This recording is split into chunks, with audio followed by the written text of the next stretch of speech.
अस्सलामुअलैकुम नाज़रीन, आज की इस नई वीडियो के अंदर मैं आपको खुशामदीद कहता हूँ ग्लोबल थिंकर्स की तरफ से। नाज़रीन, अभी मैं जो है वो तकसीम के अंदर मौजूद हूँ, तकसीम मैदान के अंदर, तकसीम ग्राउंड के अंदर, और यहाँ से जो है वो हम बात कर रहे हैं अभी। तो आज का जो है वो बड़ा इंटरेस्टिंग टॉपिक है। आज जो है वो हम पाकिस्तान से तुर्की के लिए वीज़ा कैसे अप्लाई कर सकते हैं, कैसे ले सकते हैं, क्या क्या रिक्वायरमेंट्स हैं, कौन कौन से डॉक्यूमेंट्स चाहिए, इसके ऊपर हम बात करेंगे अभी। इसके लिए जो है वो पहले वीडियो स्टार्ट करने से पहले मैं आपको याद करवा दूं कि कम से कम जो है ना वो चैनल को सब्सक्राइब करें और लाइक किया करें, वीडियो शेयर किया करें। ये आपके लिए, मेरे लिए भी ज़रूरी है, और जिन लोगों को नहीं पता इन इन्फॉर्मेशन का या जो ये लोग जानना चाहते हैं उन तक पहुँचाने में भी ये ज़रूरी है चीज़। तो चलें वीडियो स्टार्ट करते हैं। फ़र्स्ट थिंग जो है वो ये है कि पाकिस्तान से जिस बंदे ने भी आना है वो तकरीबन 6 से 7 किस्म की कैटेगरीज़ हैं वीज़ों की, जस्ट वो अप्लाई कर सकता है। सिर्फ उन कैटेगरीज़ के अंदर अप्लाई कर सकता है। वो सारी जो है वो मैं आपको अभी बता देता हूँ कि वो कौन कौन सी कैटेगरीज़ हैं। फ़र्स्ट जो वीज़ा है इलेक्ट्रॉनिक वीज़ा है। जो इलेक्ट्रॉनिक वीज़ा जो है वो लेके आपको कोई पासपोर्ट वगैरह देने की ज़रूरत नहीं पड़ती, कोई जो है वो स्टिकर वीज़ा नहीं लेना पड़ता। इलेक्ट्रॉनिक वीज़ा है फर्स्ट।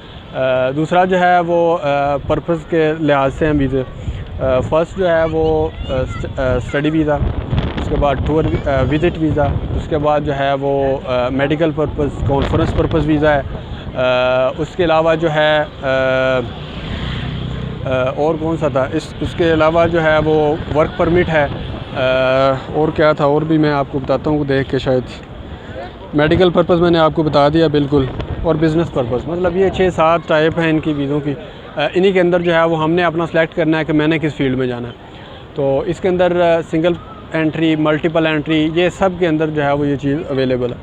तो इनके अंदर ये है कि एक बेसिक रिक्वायरमेंट जो ये इन सब के लिए रिक्वायर्ड हैं डॉक्यूमेंट्स, वो मैं पहले आपको उनकी लिस्ट बता देता हूँ। फिर उसके बाद जो है वो हर जो वीज़ा है उसकी अपनी कैटेगरी के मुताबिक जो जो डॉक्यूमेंट रिक्वायर होगा मैं वो डॉक्यूमेंट जो है वो आपको बता देता हूँ। तो बेसिक जो डॉक्यूमेंट हैं उसके अंदर जो है वो पहले वीज़ा एप्लीकेशन फॉर्म है।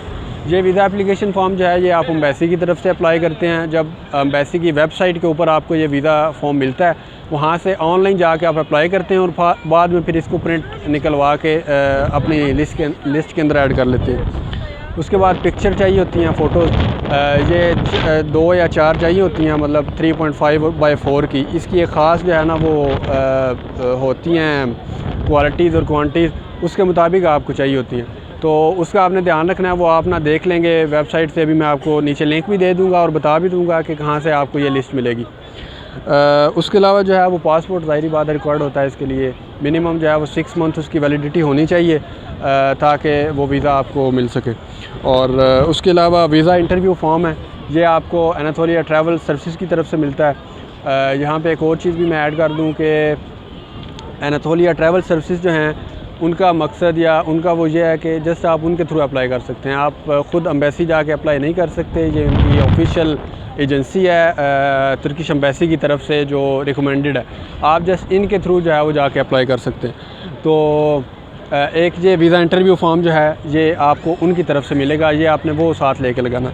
और साथ में रिक्वेस्ट लेटर आपने देना है कि आपने कोई भी अगर वीज़ा लेना है ना, तो आपने रिक्वेस्ट लेटर देना है कि भाई मुझे इसके लिए वीज़ा चाहिए, ये मेरा काम है वहाँ पे, और एम्बेसी जो है वो प्लीज़ मुझे वीज़ा इशू कर ले।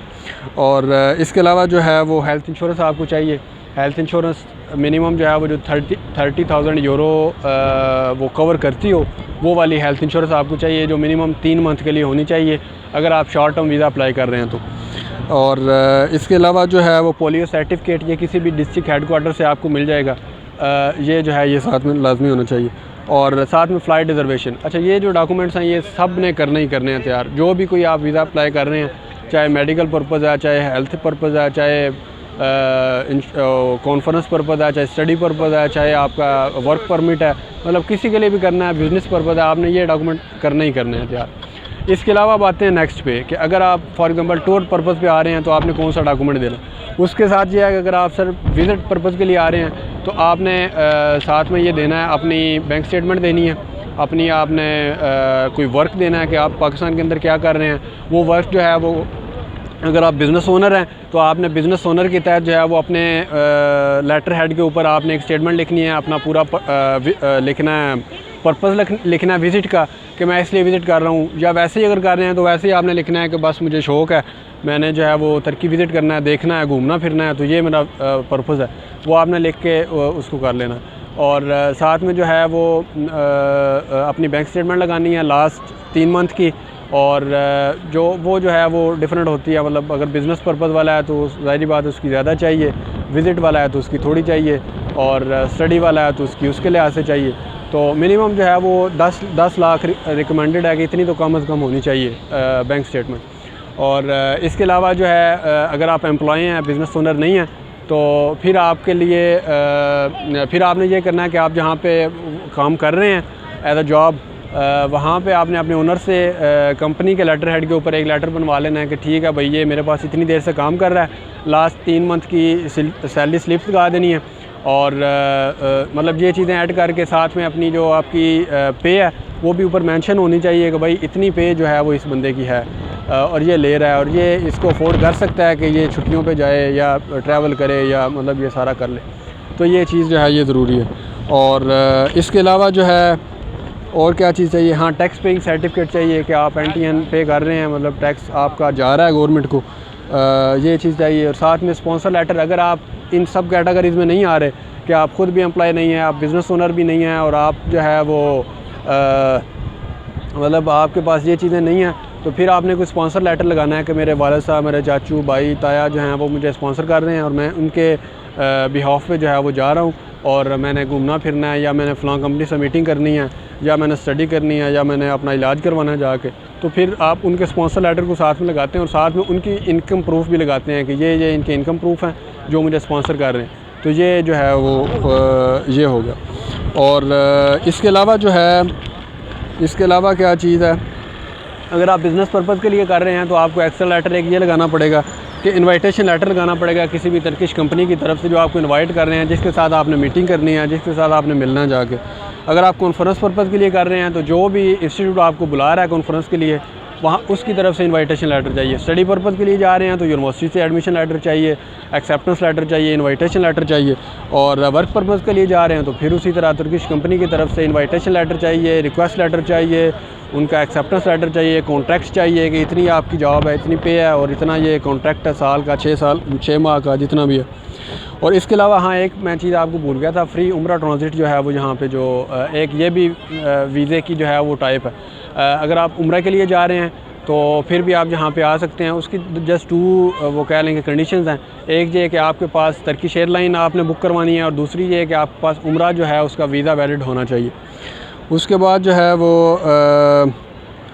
और कौन सी चीज़ रह गई है,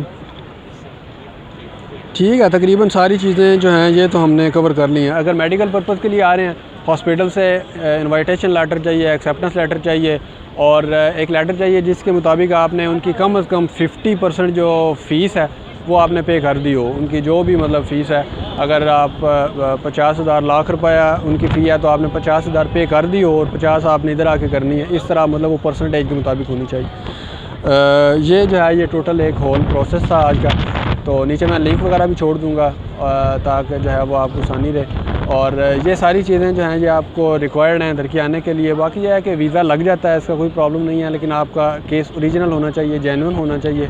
आप ट्राई करें, ख़ुद ट्राई करें, लेकिन करना अनातोलिया ट्रैवल सर्विसेज की जानिब से है, क्योंकि एम्बेसी उसके अलावा किसी को नहीं मानती, और ना जो है वो आप उसके अलावा ख़ुद जाकर अप्लाई कर सकते हैं। हाँ, लास्ट में इनकी फ़ीसिस मैं आपको बता देता हूँ।